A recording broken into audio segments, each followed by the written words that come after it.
Saudara, sorotan lainnya, polisi militer Kodam Jaya menetapkan anggota TNI Kopda FH sebagai tersangka kasus pembunuhan Kepala Cabang Bank BUMN Ilham Pradipta.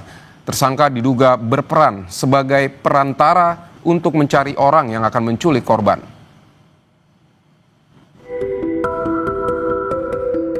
Setelah polisi menangkap 15 tersangka kasus pembunuhan Kepala Cabang Bank Ilham Pradipta, fakta baru terungkap, yakni adanya keterlibatan oknum TNI. Pomdam Jaya menetapkan Kopda FH sebagai tersangka kasus penculikan berujung pembunuhan pada Ilham Pradipta. Komandan Polisi Militer Kodam Jaya Kolonel CPM Doni Agus Priyanto menyampaikan dari hasil pemeriksaan sementara, FH berperan sebagai perantara yang bertugas mencari orang guna menjemput paksa korban. Saat ini, Kopda FH sudah berstatus tersangka dan sudah ditahan. Mengenai kemungkinan anggota TNI lain yang terlibat, masih didalami. Adanya keterlibatan oknum aparat juga pernah disampaikan Adrianus Agal, kuasa hukum salah satu penculik. Kopda FH diduga sempat memberi perintah pada Eras, pelaku penculikan Ilham Pradipta. Oknum F ini, dia bilang, Eras, pekerjaannya nanti kamu untuk menjemput paksa seseorang. Nanti setelah kalian jemput paksa, kamilah yang akan mengantarkan yang dijemput paksa itu ke alamat di Bogor. Pada saat mereka telah melakukan jemput paksa itu, kalau tidak salah, itu 45 juta rupiah. Itu yang sebelumnya dijanjikan lebih, tapi ternyata dipotong oleh oknum F ini. Kriminolog Universitas Indonesia Hanifah Hasna menyebut ada peran strategis oknum TNI dalam kasus ini, karena seorang oknum disebut mempunyai jaringan dan bisa mengintimidasi orang lain. Tapi setidaknya ini menjadi presiden buruk terhadap institusi TNI terkait dengan salah satu anggotanya yang menggunakan seragamnya untuk menunjukkan kekuasaan atau otoritasnya kepada masyarakat. Demikian. Dan yang perlu kita ketahui lagi adalah apakah selama ini dia menggunakan fasilitas yang diberikan oleh TNI, misalnya dengan menggunakan seragam atau atribut-atribut lain yang mungkin bisa mengintimidasi orang lain. Sebelumnya, polisi telah menetapkan 15 tersangka dalam kasus pembunuhan Kacab Bank Muhammad Ilham Pradipta. Dari pemeriksaan 15 tersangka, kasus pembunuhan Kacab Bank terbagi menjadi 4 klaster, yakni klaster aktor intelektual, klaster pengintai korban, klaster penculikan, dan klaster penganiaya korban. Meski sudah ada tersangka, namun hingga kini motif pembunuhan belum diungkap. Tim Liputan Kompas TV. Saudara, untuk membahas lebih lengkap mengenai teka-teki pembunuhan ini, sudah bergabung Kabar Reskrim Polri 2009 dan 2011, Pak Ito Sumardi. Selamat malam, Pak Ito. Selamat malam, Mas Pidi. Pak Ito, ini ada oknum TNI diduga jadi perantara penculik Ilham, tapi menurut Anda apakah peran ini sebatas perantara saja atau seperti apa? Apa Anda punya pandangan lain? Ya, kalau kita melihat daripada peran oknum anggota TNI ini, tentunya kita masih harus melakukan cross check ya dengan pelaku yang lain kan. Sementara ini ada yang disampaikan oleh pelaku yang disuruh kan. Oknum ini dalam 4 klaster ini adalah bertindak sebagai perantara ya. Kemudian mencari orang-orang yang bertugas menjemput paksa daripada korban di lokasi penculikan. Otomatis kini ada nanti dari jejak digital yang bersangkutan, kira-kira apakah ada perintah-perintah lain atau melibatkan orang lain ya.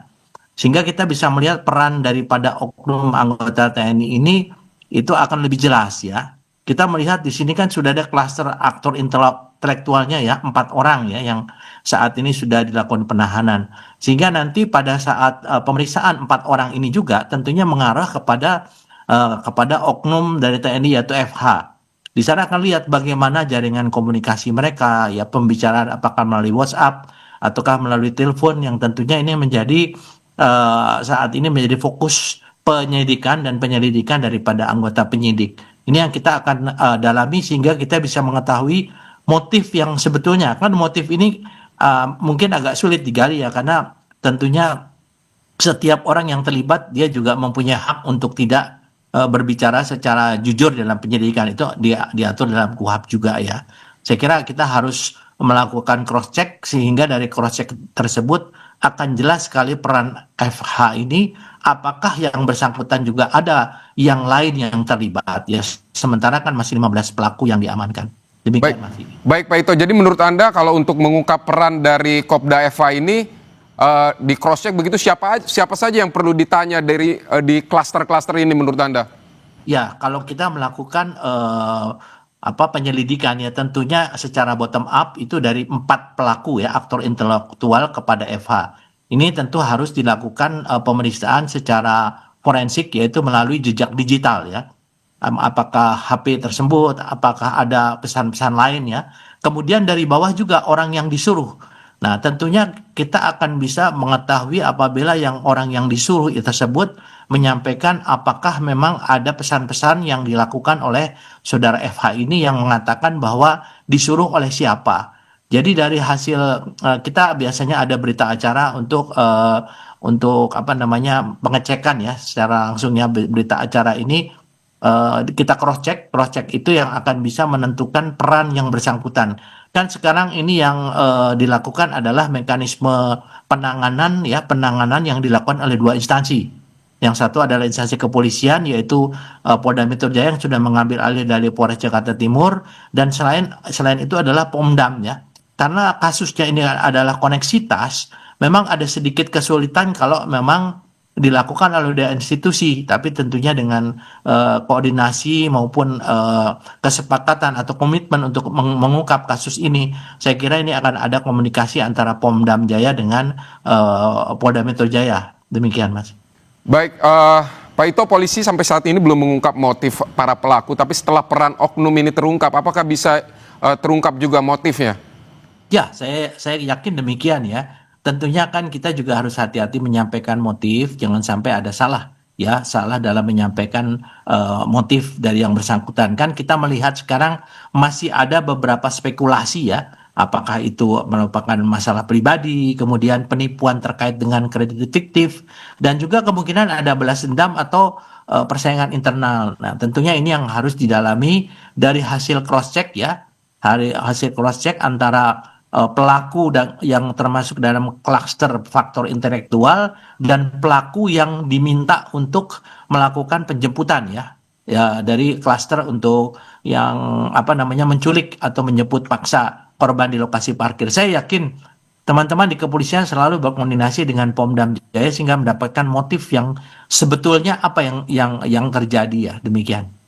Baik Pak, ini mungkin para tersangka atau mungkin para pelaku ini bakal menutupi perannya masing-masing. Mereka tidak mau disebut atau diungkap bahwa mereka memiliki peran yang terlalu dalam kasus ini. Mereka mungkin hanya mengaku bahwa peran mereka sebatas ini. Nah, ini apa yang harus dilakukan biar bisa cross check-nya ini bisa akhirnya polisi bisa menemukan bahwa peran masing-masing ini seperti ini begitu?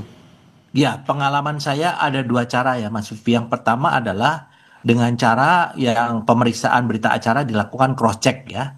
Kemudian yang kedua adalah dengan scientific ya, jadi pemeriksaan secara ilmiah yang melibatkan daripada pemeriksaan jejak digital, kemudian juga pemeriksaan lain-lain ya, terutama dengan pihak-pihak yang bisa mempunyai satu kesimpulan dari hasil komunikasi ya.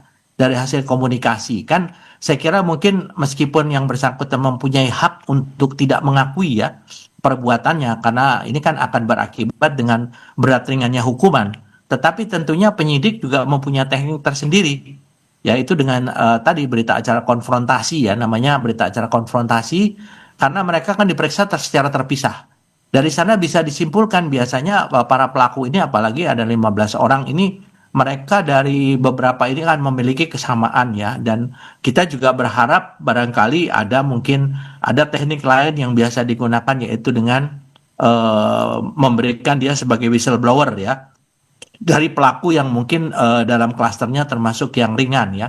Mereka akan menceritakan semua. Ini tentunya teknik dan taktik yang dilakukan oleh penyidik. Saya yakin mereka akan menemukan motif yang sebenarnya sebelum kasus ini dikirimkan secara lengkap ke penuntut umum atau ke auditor militer. Demikian. Baik Pak, kalau Anda melihat ini pelaku ada 4 klaster, apakah ini justru menjadikan kasus ini rumit atau justru mudah untuk dipecahkan, Pak? Saya kira kan di sini kalau ditetapkan sebagai klaster itu adalah menetapkan peran spesifik masing-masing. Karena apa? Dari klaster ini tentunya nanti hakim akan memutuskan berat ringannya hukuman. Kan perbuatan ini tentunya ada yang dilakukan secara bersama-sama namun masing-masing memiliki peran masing-masing. Nah ini tentunya memang kalau dilihat daripada proses penyidikannya agak sedikit sulit ya. Karena bagaimanapun juga polisi harus betul yakin bahwa orang-orang yang dalam klaster ini memang melakukan perbuatan secara spesifik sesuai dengan apa yang dilakukan. Kita tidak mungkin membuat satu hal yang misalnya dia kasusnya ringan menjadi berat, dan itu tentunya ada asas profesionalisme yang harus dipegang oleh para penyidik ya. Saya kira mungkin kalau dikatakan sulit, ini kan sudah merupakan satu keseluruhan, mereka sudah punya satu gambaran ya. Kalau dikatakan adalah kasus ini daripada anatominya sudah dimiliki, kemudian masing-masing akan ada perannya. Dari peran ini nanti akan menentukan tuntutan daripada jaksa. Ya, tentunya jaksa akan menuntut sesuai dengan peran masing-masing orang yang terlibat dalam satu kasus atau peristiwa pembunuhan ini. Demikian. Baik Pak Ito, kalau yang Anda baca sebenarnya ini apakah ada oknum aparat, apakah hanya dia saja atau kemungkinan ada oknum-oknum aparat yang lain? Singkat saja Pak. Ya, saya kira mungkin itu penyidik yang lebih tahu ya, dan saya kira mereka juga akan terus berusaha untuk mengungkap kasus ini sehingga kasus pelaku-pelaku lain yang kemungkinan terlibat pasti akan dilakukan upaya untuk menegakkan hukum terhadap mereka. Demikian. Baik Pak Ito Sumardi, terima kasih untuk pandangan Anda yang sudah disampaikan di Kompas Malam hari ini.